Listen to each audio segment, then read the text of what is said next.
Hey there, another autism vlog. This one is about sensory associations. And this is going to focus on kids because I think it's a bit different for kids than it is for adults. But, we were all a kid at one time, and I was an autistic kid, and now I'm an autistic adult. It didn't magically disappear when I turned 18. As much as Autism Speaks wants that to happen, too bad. I'm not broken, so anyway, sensory associations. Young kids, especially autistic kids, when something hurts or feels bad, the automatic response is to just avoid it and be scared of it. At least in my experience, is that if something felt bad or hurt or it scared me, I did not want to be associated with it. I didn't want to be near it. And usually I learned to get scared of things that felt bad or hurt me because, fear it's an instinct, and it's an instinct that keeps you away from things that are dangerous. Like if there's a thunderstorm, I'm going to get scared, not from the thunder, but the lightning, because I know that if there's thunder, that means there's lightning, and I don't want to get zapped and die. So if there's a thunderstorm, I want to close the windows, and I want to watch, but from somewhere safe, So, fear is a very useful instinct and an emotion. I kind of think it's both. It's an instinct and it's an emotion. But with autistic kids who are verbal but may not have the language skills to express what's happening, or for nonverbal autistic kids who have not figured out a way to effectively communicate to you in an understandable way why they're acting like they are. So let's start with something that I think we've all been scared of at some point in our childhood: the vacuum cleaner. The vacuum monster in my house. We call it the vacuum monster, only now it's only a monster to the cats. Because my cats, when that vacuum cleaner goes on, they're gone, scattered, hiding. But vacuum cleaners are big, unless it's a handheld, but all the vacuum cleaners that I've ever had in my house were big, and they're loud, and some of them have a light, so it's like they have an eye, and ooh, it's creepy, and they suck stuff up. What's to stop them from sucking you up? Right? Of course. So, when I was a kid, the vacuum cleaner was this big, loud monster, and some of them have a light. The first one that I knew did not have a light, but it was very loud, and it was very dark in color. It was like dark gray and black, and we called it Victor for whatever reason. Victor the vacuum cleaner. I don't even know, but Mom called it Victor. She would say, "I'm gonna get Victor out." She would talk about it with a name instead of saying the vacuum cleaner, because if I heard the word vacuum cleaner, I freaked out. Just as the word would freak me out as a kid. Because remember, vacuum cleaners are big, loud, and they suck stuff up, and if they have a light, they can probably see you. Seriously, I thought if something had a light on it, it was an eye for a long time when I was a kid. Never told anybody about that secret till now.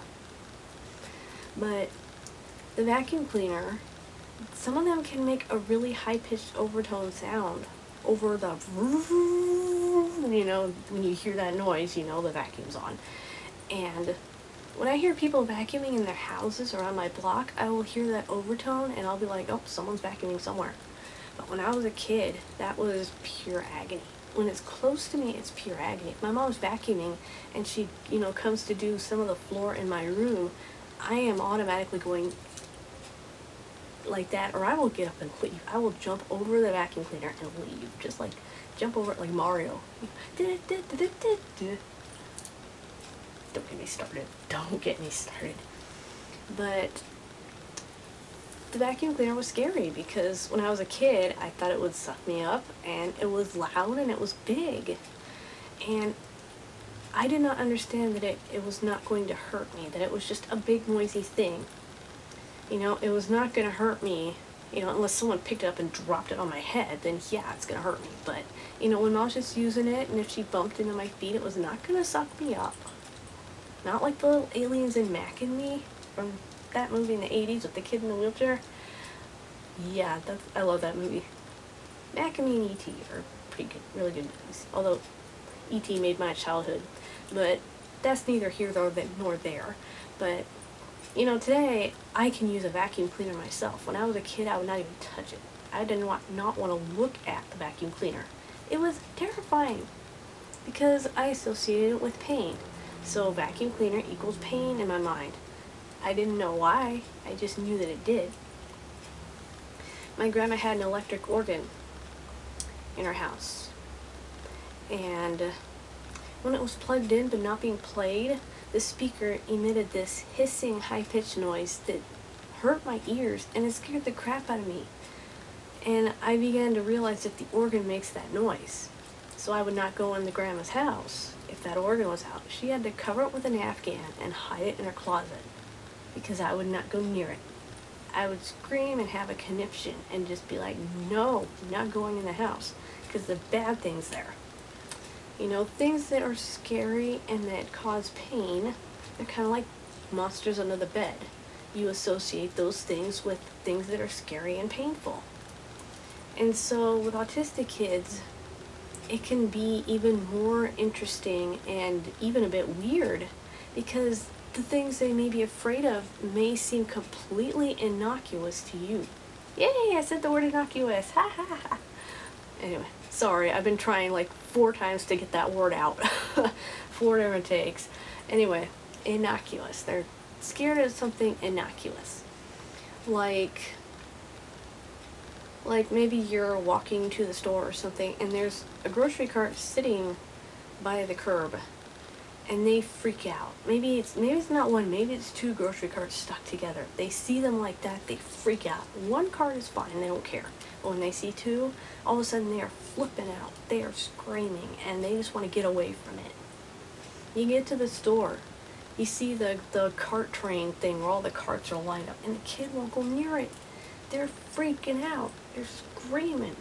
And they're trying to get away from you. Maybe they're doing the kid thing where they go like this and they hang on and they put their butt down and you have to drag them. You know, the kid thing, I call it the butt drop, where they just, they hang by your hand. And if you let them, they'll lay all the way down on the ground. I did that. I remember doing that. But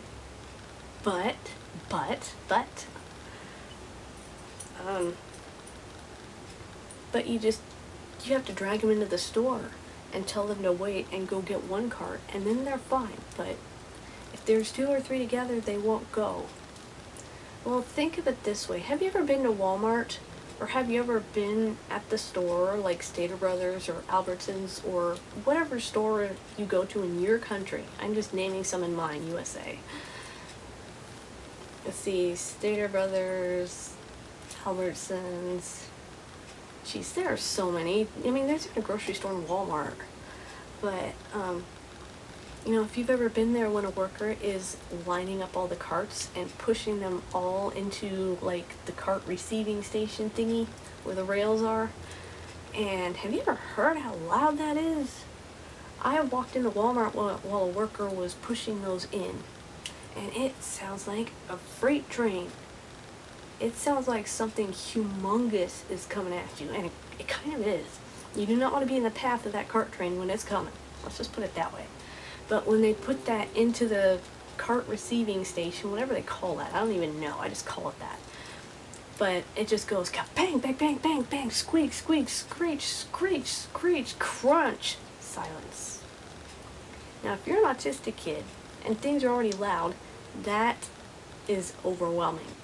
Even me, a 36-year-old autistic adult, wants to get the hell away from that when I see that cart train. When I see that cart train in the distance, I will run to try to get ahead of it so that I can get in the store and away before they are getting all crashed together. Because when those carts are rolling, the noise is unbearable. And when they are crashing them all together into the cart station, ouch! Ouch! My ears hurt. Now, another innocuous thing could be a picture of a clown.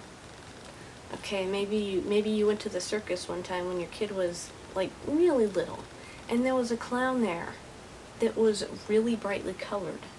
you know, the clothing and the makeup was really brightly colored. And, you know, I'm not going to go into the people having fear of clowns because of the makeup, because, you know, clowns kind of freak me out. They do. No offense. You know, I'm not going to be so scared that I can't go near them, but the makeup can kind of freak me out. Let's just put it that way. I don't like clown dolls. I don't like those at all. Clown dolls are creepier to me than real clowns. Anyway, well, there's this brightly colored person moving very erratically, and their face is painted weird.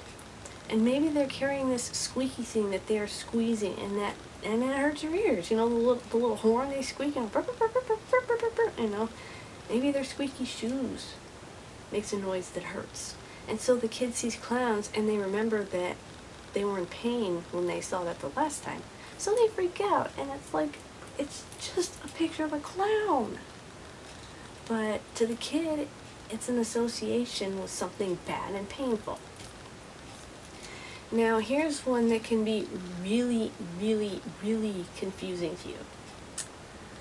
Let's say that Grandma Gertie comes over. Okay, very sweet lady, makes the best, I don't know, the best pies ever. You know, maybe she's your mom, or maybe she's your partner's mom, you know, wife, husband, or, you know, lesbian or gay or bi or whatever partner, you know, your love life partner or whatever it is. You know, it could be their mom or your mom. And she's the nicest lady. You know, she's not one of those grandmas that wears like 50 pounds of makeup and like squeezes your cheeks like, oh, you're so cute, you know, because those are the grandmas that freak me out. I don't want those grandmas. I don't think anybody wants the grandmas like that. But she's just this nice lady, but your kid freaks out when she comes over. And you can't figure out why. As soon as they see her car pull up, they're freaking out. Or if you open the door and there she is, they start screaming and they run away. Well, here's where the detective work comes in. Because what if Grandma Gertie wears bracelets that jingle?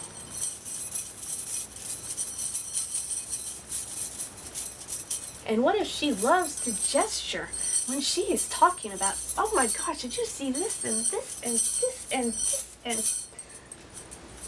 That's hurting my ears.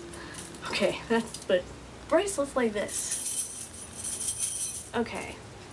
Or what if you have, you know, a kid could even be scared of me because, you know, my necklace can jingle, okay? So you got Grandma Gertie with her jingly bracelets. I'm taking them off now, okay? You know, I'm taking them off. They're on the floor. They're not on me. But if Grandma Gertie comes over and she likes to gesture when she's talking to you, and oh my gosh, did you see this? And oh yeah, oh yeah, that was so nice, and yeah. And all the while she's doing that, you hear this. Now, maybe it may not seem so noisy to you because it's over here. So I'm going to put it close to the microphone on this camera so that you can really hear it the way I hear it. Now, warning, this will probably hurt. Okay, so you ready? 1, 2, 3.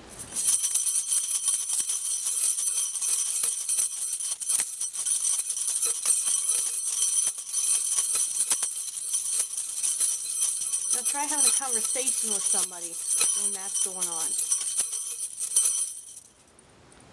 Okay, I'm going to repeat what I said because you probably didn't hear it. I said, now try having a conversation with someone when that's going on. That's how a little kid that's autistic is going to hear Grandma Gertie. They're going to associate the bracelets. They're going to associate her with the bracelets that hurt.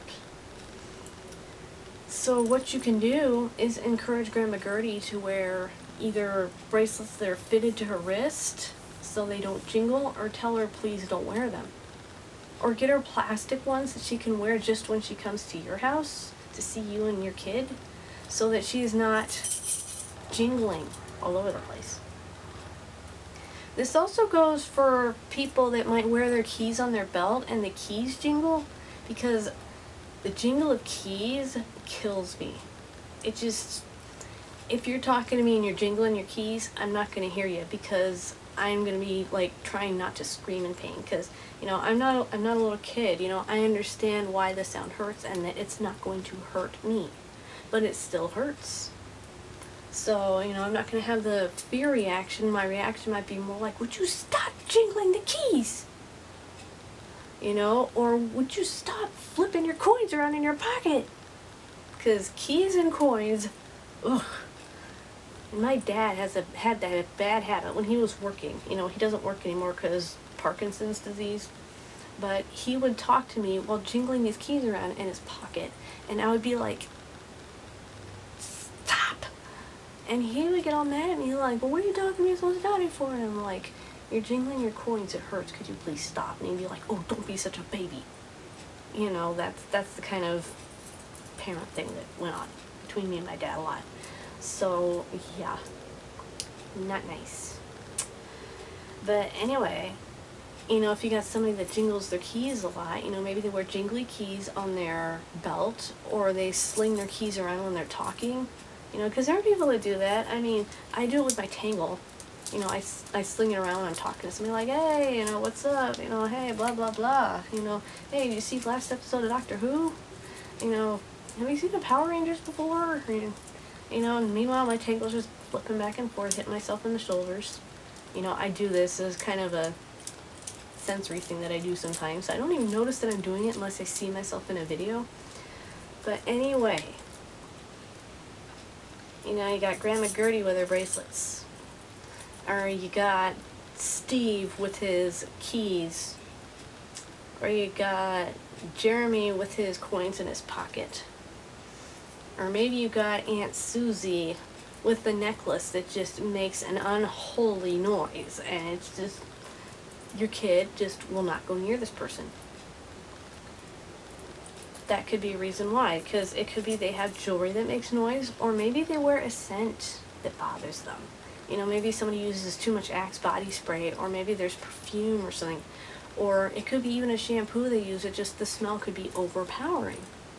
You know, there's some smells, you know, I get sensitive to smells sometimes. If it's a smell that's not bothering anybody else, but meanwhile, I'm like, oh, get out of here with that. You know, so, you know, my nose and my ears can be really sensitive sometimes. That's ridiculous. Like, I will smell when there's fungus growing in the sink before anybody else in the house.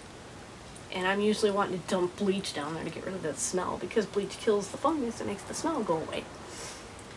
But what I'm trying to say is that, you know, little kids, they associate, you know, bad sensory experiences with things that are painful.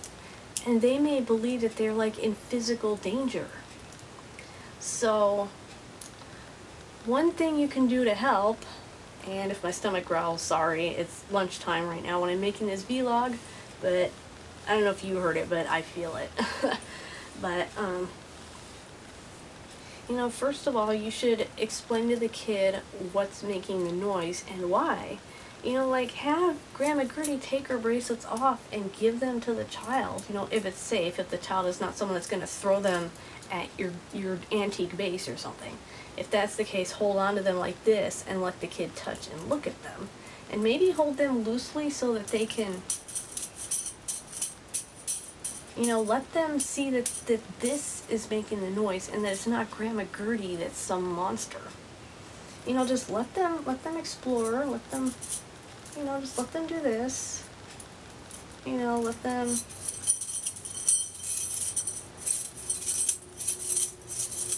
because maybe when they realize they can control the noise, they might think it's really, really cool. Or they may still be scared of it because, you know, it hurts. You know, they may still be like, no. You know, and it could be you take the bracelets off and they will be like, and that's okay too. But teach them that it's the bracelets that make the noise. And tell them why. Tell them these bracelets are made out of metal. You know, this is how you can educate them. You can say that these are made out of metal. You know, I don't know what kind of metals these are made out of, but it's probably something really cheap, but, well, this one, this white and gold one, this one is probably gold plated, but, you know, but just teach them, you know, that these bracelets are made out of metal, and that's why they make this sound. And just teach them so that they know what's making the noise and why. Because it's, I'm gonna quote Goliath out of Gargoyles right now. It's the nature of humankind to fear what it doesn't understand. If your kid doesn't understand why something's making a noise and why it's so scary, they're gonna stay scared. But if you teach them about it, if you teach them, okay, these bracelets, they do not make noise by themselves. You know, you teach them that Grandma Gertie is not trying to hurt you, and you have her take her bracelets off, and you just, like I said, you just let the kid explore and realize that these make the noise and not Grandma Gertie. And then maybe she can just not wear them, like I said, or get her plastic ones that don't have the overtone high-pitched sound that hurts. Now, the vacuum cleaner, you know, just kind of explain what it does. You know, you explain that it cleans the floor and it sucks stuff off the floor, and you tell them it cannot suck you up. And you may have to demonstrate this by turning it on, taking the hose, and putting your hand on it, so that you will see that your fingers are not going to bend backwards like this, and your arm is not going to disappear down the hose. You know, and maybe they will want to touch it when they see that you do it and it's okay. You know, they may try it and think that's really cool and funny. But if the noise bothers them, you may let them wear earplugs or plug their ears when you turn it on, and just let go of it, don't touch it, turn it on, and let them see that you move it and that it's not moving or pulling you. You know, if they see that it's not some monster, you know, maybe they will still probably be a bit scared of it because it hurts their ears, but they will not be like in complete terror. And the grocery cart thing, that could be kind of hard because, you know, I don't think a worker is going to want to sit back and let you like explain what's happening, but you could try approaching a worker and have them explain the cart thing to the kid. You know, that we collect all the carts so that they don't get in the parking lot and get in parking spaces and stuff like that, and we push them all in so that they're in a safe place, and we're sorry that it makes noise. You know, so that the kid can understand that why the noise is happening. Because once you help them to understand why things are happening, they start to, you know, see them as not some mystical, scary monster. It's just, it's a thing that makes noise, like the mailbox out there just did. But it's just, it's noisy, but it's not going to actually hurt them, you know? Because that's how kids see scary, painful things. It's monsters. I'm doing this because it's almost Halloween. But teach them to understand what's making the sound and why it does. You know, you teach them to understand, and they'll be less scared, and they'll still be nary and scared of new stuff. But if you're very patient, and if you explain to them why it makes the noise, and if you understand that they're scared and why, and if you don't ridicule them, if you're understanding and go, hey, I know this is really scary, but let me explain it to you. If you train them to listen when you say, I'm going to explain it to you, then they will sit and listen to you explain, or at least give you a chance to try to explain it. And if you don't know how something works, find someone who does, and, you know, have the kid sit down and let this person talk to them. You know, like a mechanic, you know, if the mechanic in that scary vacuum that the mechanics use, you know, the mechanic could explain that. Or if the kid gets scared when they see the car lid flip up because they think the car is getting broken, the mechanic can go, oh, no, this is how we look at the engine of the car to see how the car works, you see? And who knows, you might get a kid that gets interested in automotive stuff. How about that? Or you might get a kid that grows up to be a jeweler, because you explain Aunt Gertie's jewelry, and maybe you can be like, look at Aunt Gertie's pretty rings, you see, this is jewelry too. You know, you can teach them actively like that. You know, like, this is Grandma Gertie's pretty ring, and oh, isn't this pretty, and oh, look at her earrings. You can teach them about what things are and how they work. and you can teach them to not be scared. And that's a really cool thing. And, you know, as you can see, I'm sitting here holding these bracelets, stimming with them, and I used to be scared of these things when I was a kid. I used to be scared of bracelets like this when I was a kid because the jingle.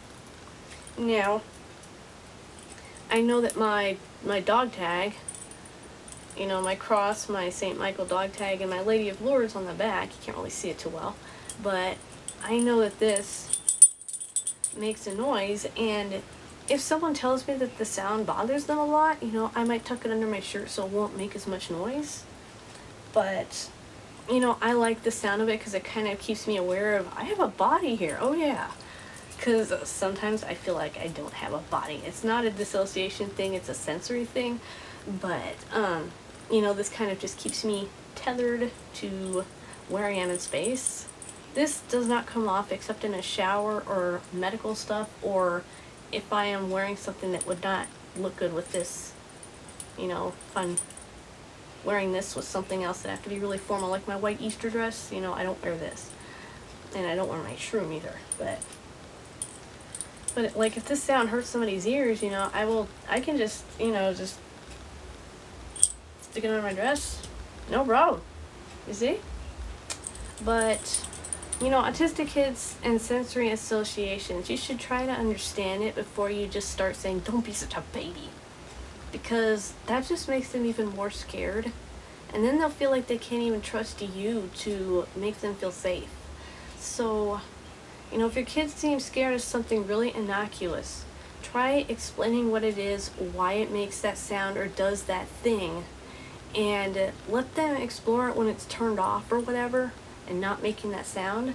And they may still be scared of it because it hurts, but they may not freak out so much. Okay?